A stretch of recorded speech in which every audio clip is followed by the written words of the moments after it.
sucédele don Pedro de Ayala.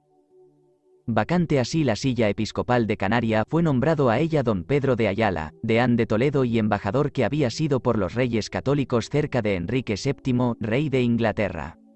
Unía este nuevo prelado a su mérito personal la cualidad de un nacimiento distinguidos. Era bisnieto del famoso don Ruy López Dávalos, condestable de Castilla y conde de Ribadeo, nieto de Diego López Dávalos y de doña Leonor de Ayala, de la casa de los señores de Fuensalida, e hijo de Pedro López de Ayala, comendador de Mora y 13 del Orden de Santiago. Presenta don Alonso de Lugo a los reyes católicos los guanches vencidos.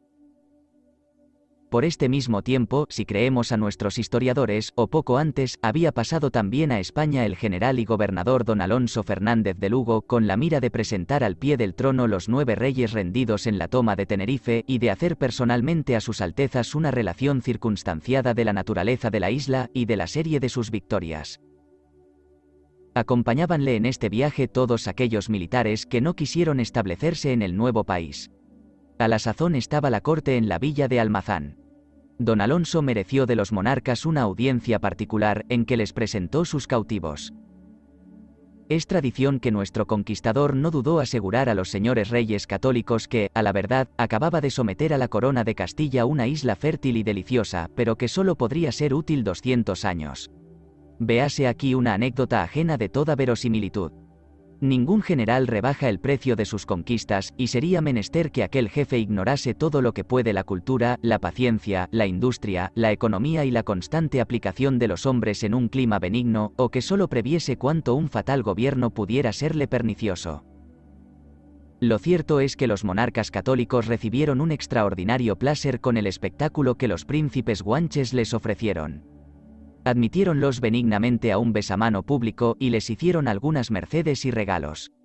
Pero nos asisten buenas razones para dudar si acaso les permitieron retornar a su patria.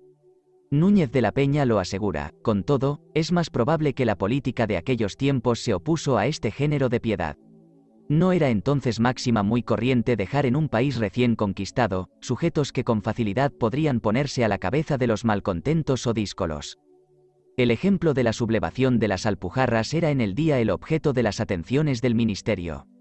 Y si todos los reyes bárbaros regresaron a Tenerife, ¿cómo no se vuelve a hacer memoria de ellos en nuestra historia? ¿Cómo no se encuentra habérseles repartido tierras para subsistir con el correspondiente decoro? En los antiguos libros de datas se hallan diferentes donaciones a favor de muchos guanches particulares, y aún a favor del Guanarteme de Canaria y de los naturales de las demás islas, pero ninguna a favor de los Menceyes.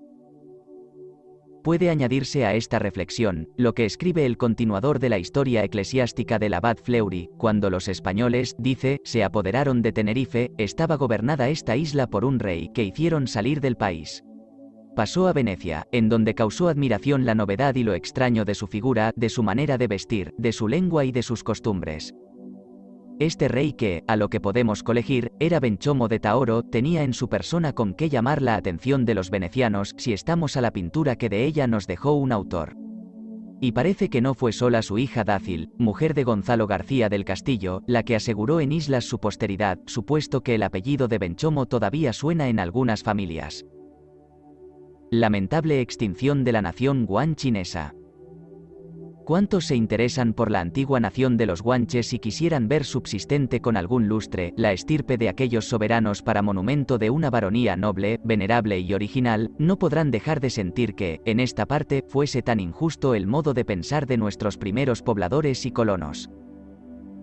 Lejos de dispensar su protección y sus respetos a aquellas familias desgraciadas, según debían por principios de religión, de honor y de equidad, trataron toda la nación con desprecio increíble, de tal manera que la pobreza, la timidez, el abatimiento y, lo que es más que todo, la inclinación heredada a una vida salvaje y errante, fueron causas que concurrieron a la destrucción de las reliquias de un pueblo que se había salvado de la modorra y de la guerra.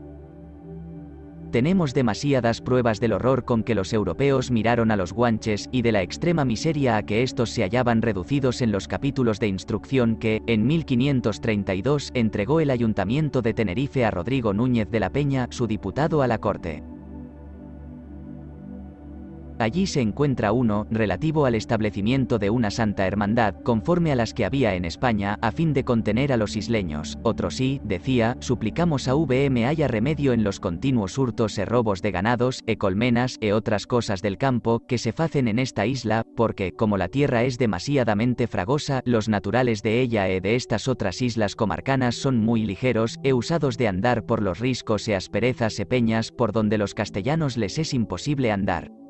Y ellos se hacen señores de todos los ganados, y los comen e matan de ellos los que quieren más que los dueños. Los vecinos no los pueden sufrir y en ninguna manera la justicia los puede prender. Así, los dueños de los ganados de esta isla querrían que hubiese en ello justicia e hermandad, conforme a la hermandad vieja de Toledo e Ciudad Real. El padre Fray Alonso de Espinosa, que escribía 100 años después de la conquista de Tenerife, asegura que los pocos guanches que quedaban en el país, estaban ya enteramente mezclados con los europeos y se conservaban acantonados en los lugares de Candelaria y Güímar, por respeto a la sagrada imagen de Nuestra Señora, que siempre habían celebrado en calidad de naturales. Y en otra parte añade que no había podido recoger alguna noticia más exacta de las costumbres de los antiguos habitantes de Tenerife, a causa de que los guanches ancianos eran tan cortos y encogidos que no las querían divulgar, pensando cederían en menoscabo o descrédito de su nación. Esta desconfianza de los guanches se extendía hasta los cadáveres de sus antecesores. El autor de la relación que el Dr. Spratt, obispo de Rochester, insertó en su Historia de la Sociedad Regia de Londres, afirma que los guanches no dejaban a nadie ver ni examinar la parte interior de sus cavernas sepulcrales porque graduaban por una especie de profanación esta curiosidad de los extranjeros. Añadía que, sin embargo de ser todos aquellos isleños pobres y en corto número, parecían todavía fieros y celosos de sus costumbres heredadas. ¿Pero de qué les ha servido esta decantada fiereza?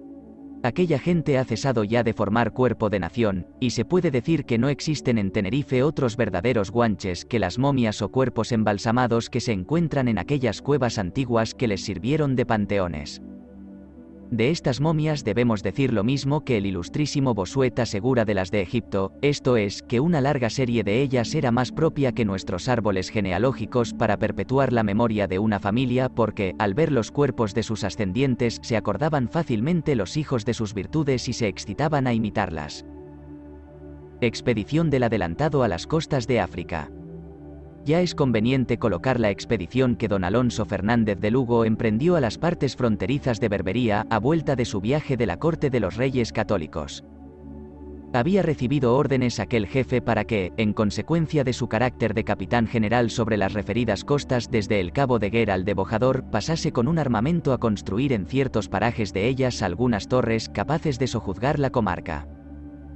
En el libro octavo de estas noticias históricas hemos visto cuáles fueron las operaciones de esta campaña, y cómo don Fernando de Lugo, hijo mayor del mismo adelantado y paje de la reina católica, Pedro Benítez, regidor de Tenerife, y Francisco Benítez, su hermano, ambos sobrinos del general, murieron sobre tagaos o tajagos, en una escaramuza que sostuvieron contra los moros. Este famoso Pedro Benítez, llamado el Tuerto, era un caballero que había hecho gran papel en la conquista, por su aventajada estatura y raro valor, y fue tan temido que solían espantar los niños con su nombre.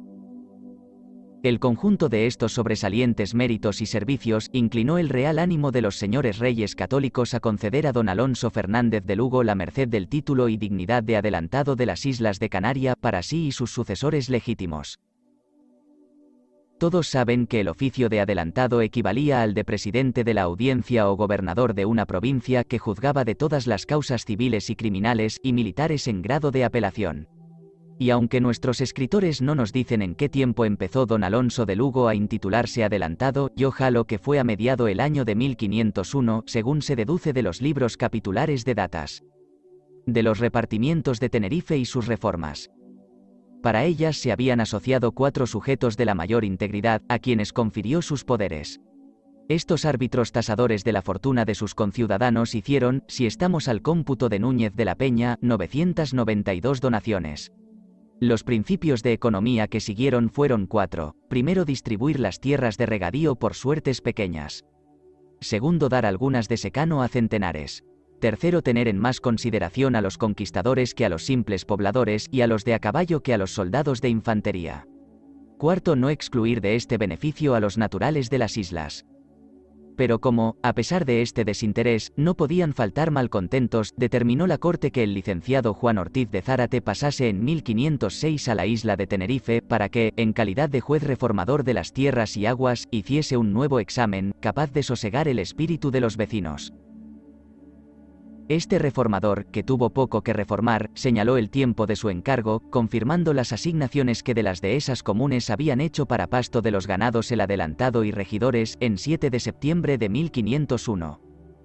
El licenciado Lope de Sosa, que fue gobernador de Canaria, juez de residencia de las islas de La Palma y Tenerife, y noble y generoso señor según el formulario de aquella edad, también tuvo en 1509 el carácter de reformador de las referidas donaciones, y fingida deidad de tierras y aguas, si es que pudo merecer el nombre de reforma la simple aprobación de las adjudicaciones ya hechas.